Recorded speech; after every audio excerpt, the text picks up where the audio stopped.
How assigning chores can be annoying when somebody comes and tells you that it's your turn to do this. Gosh, that's annoying.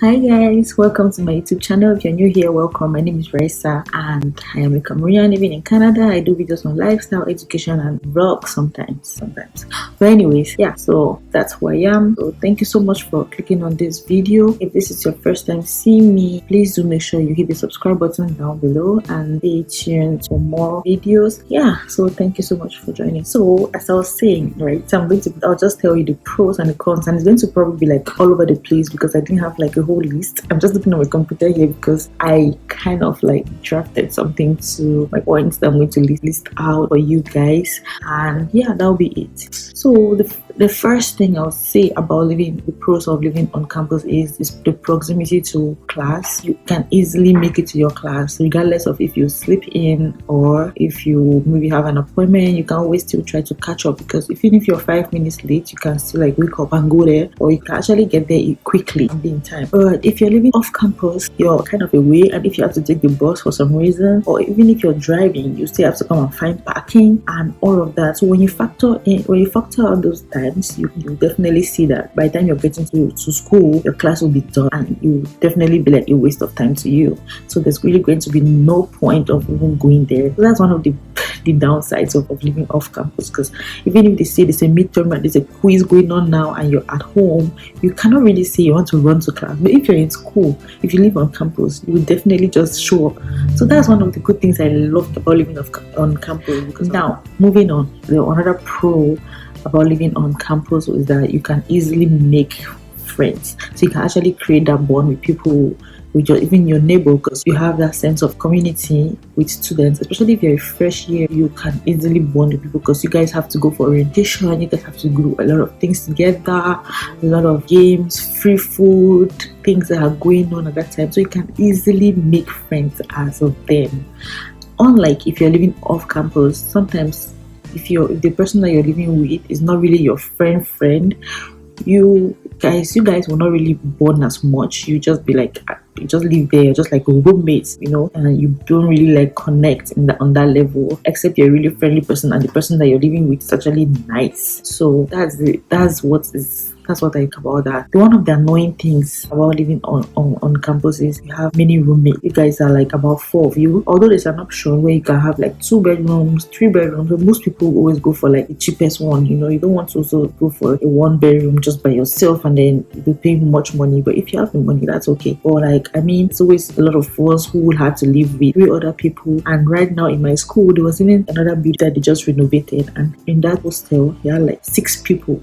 Sorry, I'm just sitting here because I was trying to charge my phone and I'm using my phone to record. So yeah, I just plugged it in. But I wanted to just finish this line because I don't know, for some reason I lost the footage. I had to just make another one. So I was trying to say that there's so many roommates. There's really no enough space for you to put your stuff. You cannot go and have the whole fridge to yourself. There's just one fridge for like 4 people or 5 people, and you cannot say you want to take all the space. You want to take up all the space with only your stuff. So that's the thing about living on campus. You have to share. You have to learn how to share. And also another annoying thing is that they assign chores. So sometimes it's your turn to do the washroom, it's your turn to clean the fridge, it's your turn to clean the stove, it's your turn to do. How assigning chores can be annoying when you're just sitting peacefully, as somebody comes and tells you that, oh, it's your turn to do this. Gosh, that's annoying. I don't know how you guys feel about it, but me, I don't like it. I just like to do my things by myself when I want to do it. So yeah, one thing I like about living off campus, like one of the pros of living off campus, is you have your freedom and you have a sense of independence, just because there are no rules like you're subjected to,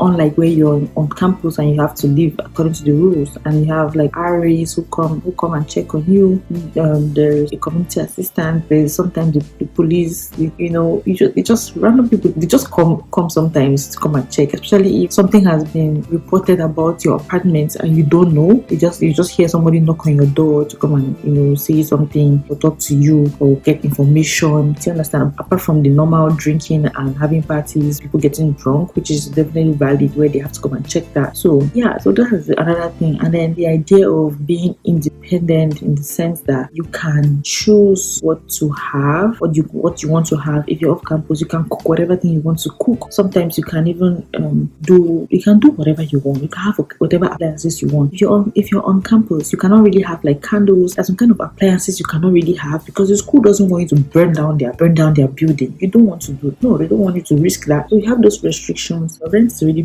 for campus, your rent's really and stuff, but then they're not as free like somebody who is living off campus. On campus, you have rules. You cannot have visitors past a certain time. You cannot have somebody come and live with you in your room for up to, I think it's for 2 days or something like that, or a week. You cannot really do all of those things. And even if you have to bring somebody, like, you cannot really have 2 people inside. Off campus, I know there's some places where you can have like they have restrictions as okay, you can, if you have a visitor, you can only stay there. They can only stay there for like a week. But most of the time, who checks? They don't really check. They don't even come and knock on your door to see whatever. But on campus, sometimes they surprise you. You can be in class, and by the time you come back, somebody has come to your room. Because if you're somebody who knows the way you left your room, like somebody like me, if you enter my room, I will know that somebody came here and they left. I know so well because I know how I put my things, and I'll just have that feeling like, okay, somebody came here. Another thing about living off campus is that you kind of feel more responsible. So you have more responsibility because now you have to keep up with your bills by yourself. If you have utilities to pay, you have to be able to be up to date with that. Nobody's going to come and remind you to say, oh, you have not paid your. No, you have to. If not, it's going to affect your credit history. You have to always keep that in mind. You tend to do all of those things by yourself. You have to figure out how you're going to go for your grocery. Sometimes on campus they have the grocery bus that will take you there, and you don't need to really bother about it. You just enter, they drop you at the store, and then you get in there, you buy what you want to buy, and then you hop in on the grocery bus, and then they take you back to school. But off campus, it's not like that. You have to do all those things by yourself, and which is good because it brings out, it's kind of like adulting, so you feel more responsible in a sense, and which is good. It molds you, right? It molds you. You don't have to be like babysitted all the time. Sometimes you want to feel like I can do this by myself. I know what to do if I'm faced with the kind of situation. And when you're off campus too, it's easy for you to like get a car quickly than if you're on campus, because when you're on campus you don't really like think of getting a car, because what if you need the bus, the bus stop is just right down. It's not far, like it's just everywhere else. It's just on campus, everything is circulating around there, so there's easy access to many things. But if you are off campus, you have to start thinking, I need to get a car, I need to get I have to buy gas. You know how to maybe navigate the city by yourself, because you use Google Maps. But if you're on the bus, sometimes you don't care, as long as you know where you're going, right? You're getting there and then you get off. That's all what you care about. So that's it. Next thing about living off campus and off campus, this one is relative.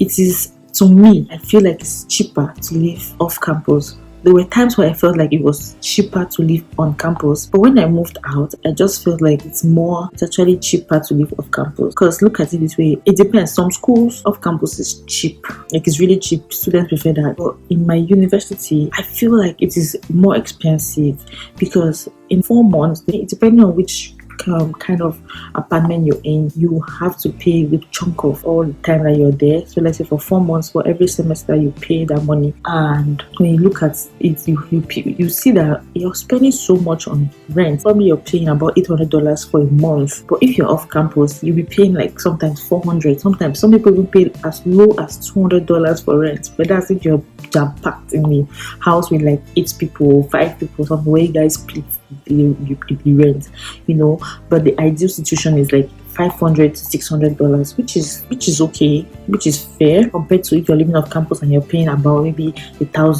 almost $1,000 a month. That is too much. And I know that sometimes you can be off campus and you have to pay utilities if your rent is like $500. But how much, even if you're paying utilities, it cannot be like up to $200. It's going to be at least like, let's just say $100, so you probably end up still paying like $600. So yeah, that's what I think about it. Although there were times where I would tell myself like, Raisa, just stay on campus because you don't really have to get a car. You'll save you money for gas, you'll save you that. But at the end of the day, I still used to find myself, I'll still go for grocery, spend more money, and I'll still have to think think of going to other places I wanted to go to. I'll probably have to take a cab. If I'm going to work that's off campus, I'll take the bus. But sometimes if the bus is not moving, you'll still end up spending money that you've not planned to spend. Yes. So at the end of the day, you're trying to be penny wise, but kind of pound foolish. If that's how, if you get what I'm saying. So you're trying to really think. You're thinking in your mind that you're saving, you're paying, you're spending less. But when you look at the bigger picture, you're actually spending more. Do you understand? And you tend to always buy snacks on campus. You see, sometimes you're very hungry and they're like, oh, I just need to go and maybe I'll have to buy maybe a drink from the vending machine. But if you're off campus, you can cook at any time that you want. You can cook when you want. You're on campus. One person will come and tell you your food is smelling like this. Students will come. I know how young people can be. Somebody will begin to start coughing in their room and you'll be like, now wow, my pepper. Especially African people with their pepper. Hot pepper, you just be hearing one child not be a beg. Like, you don't want all of that. So you just have to be considerate when you're living on campus a whole lot.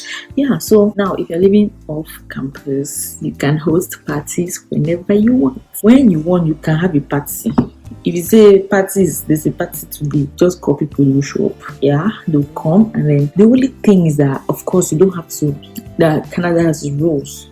Even if you have people over after 11, as long as it's after 11, it cannot be very loud. Like, your neighbors can call the police on you, but which is fair enough. We understand that. So you can still have people in your house, right? At that time, as long as they're quiet, as long as they're not very noisy, it should be okay. But if you're off campus, before you have to have a party, you have to let the university know, you have to let the housing services know, and then they'll give you a form, you fill out the form, how many people are going to be attending the party. Sometimes you have to write down the names of whoever comes to that party. Really, like, do you understand? But it's the rule. We cannot even fight it. That's what they want. So that whatever thing happens, they're protecting every other person. The fact that you want to have a party doesn't mean that another person wants to have a party, because the way they pair people in those apartments, they just try to match your personalities. But sometimes you can't really have all of that, all of what you want in an apartment. You can have somebody with this quality, you can have somebody with this one, just depending on what is available. So it's just a whole lot of things that come into play, and they try their best to be able to make everybody comfortable. It's not just about you, they're considering the other person, if you get what I'm saying. So yeah, I think, well, if you're a people's person and you want to have friends, you want to be with people, be around people, living on campus is good for you. If you have the money to spend as well, it's good for you. You can just try to save costs as much as you can. So there's something that you have to cut down. Like I've said in my previous videos, cost is relative, because everybody is not going to spend like you. Some people prefer some things, some people can forego some things to be comfortable. So it just depends, because if you're living on campus, it's a tendency for you to have a lot of friends. But if you're living off campus, you can kind of be isolated, except you have like other people that you can always go and visit, family members and everything. So you'll be alright. And then another pro about living off campus is that if you're an animals person, like if you want a dog, a cat, if you want a pet, you can always have that. On campus, it's a no. It's a no. You can't have that, baby. You can't. No animals on campus. We don't want dog. We don't want cat. We don't want puppy. Anyone. Nothing. No chihuahua around. But if you're living off campus, some houses off campus won't allow pets. So you can get apartments that allow you to have pets off campus. Next thing is the social life. Like the fun of living on campus is huge, because there's always something going on. A lot of times there's always something going on. There's always party, there's always this. But at the end of the day, at some point you get tired of it. This is mostly when you're in your first year. When you're a first year student or second year student, you're still in that phase of university. I live on campus with my friends. If you have family around, you also want to escape from family by going and living on campus. You get what I'm saying? If you're rich, your parents can afford it, and good for you. But at the same time, some people really don't like their parents being on their neck like that. But it is what it is. Because people are trying to be kind of cheap, there's some options that offer only like a meal plan where you cannot cook. You're forced to have a meal plan. So you have to take a meal plan and eat whatever thing the school provides. You don't have a choice. If you don't want to eat it, then you're forced to spend money. And when you've paid for a meal plan plus your rent and everything, and you're now spending money off campus again because you cannot eat what the school is giving you, you're spending more, which makes living on campus expensive for you, and yeah, so that's why some of us prefer to go with the option of where you can cook. I think there are most universities where you don't really have to, you cannot cook there, you cannot really like have to cook on campus. Most places you are not allowed to cook on campus, like most universities. Like there's so many other things that are there, but I don't want to make this video too long. But as of now, this is what I think can help somebody out there. So you guys, I finished recording and I did not do an outro. Like, why? Tell me why. I'm tired. Don't come for me. Thank you so much for watching, you guys. I hope you liked this video. Let me know what you guys experienced, like if you lived on campus, if you lived off campus. Can you just let me know your experiences, which one you thought was better for you, in the comment section. Okay, so I'll see you guys in my next video. Bye bye.